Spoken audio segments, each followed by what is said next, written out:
religious violence is on the rise in France with a spike in attacks against minorities. However, the lion's share of incidents in the country do target Christians, something that the mainstream media's coverage seems to miss. Charlotte Dubinsky explains.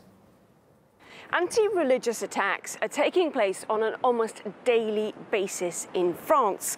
But while some incidents seem to attract a lot of attention, others are largely being ignored. According to the French Observatoire de la Christianophobie, February 2019 was the worst month for churches in France since they began collecting data in 2015.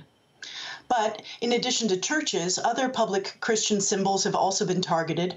For example, summit crosses on mountaintops, public crucifixes have been destroyed or vandalized, and public statues of Jesus and the Virgin Mary have been decapitated or destroyed. And according to the observatory in France, anti-Christian attacks have sharply risen since the beginning of 2019. This is Paris's historic Saint-Sulpice. Last month, a fire here briefly caught the attention of the media.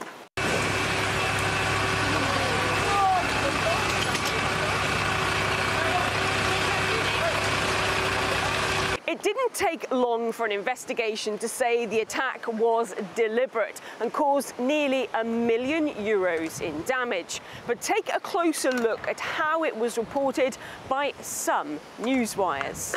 The headline reads, "The church briefly catches fire, nobody hurt." Almost a month later, the story doesn't appear to have been updated, suggesting that a deliberate attack on one of Paris's largest churches just wasn't that newsworthy.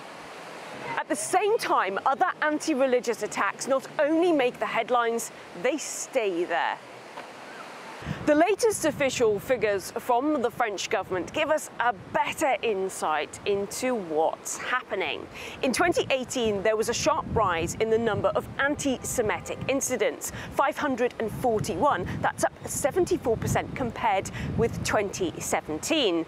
The incidents were broken down, showing what they were related to, including murder, violence, and threats. Anti-Muslim acts stood at 100, a low since 2010.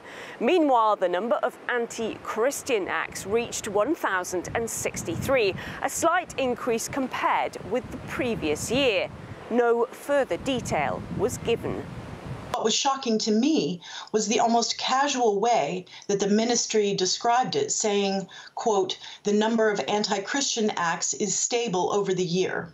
When the Interior Minister downplays or seems to sideline the acts against Christians, it fuels the assumption that only minority religions deserve protection. Unquestionably, the increase in anti-Semitic attacks is of serious concern, but by minimizing the number of anti-Christian incidents and providing no details, the government signals in a not-so-subtle way that this is less important. It's unclear who is carrying out these attacks or why they are taking place, but there's real concern that the way that the French government and media generally underplay them means that they could be being significantly underreported, meaning the true scale is still unknown. Charlotte Dubinsky, RT, Paris.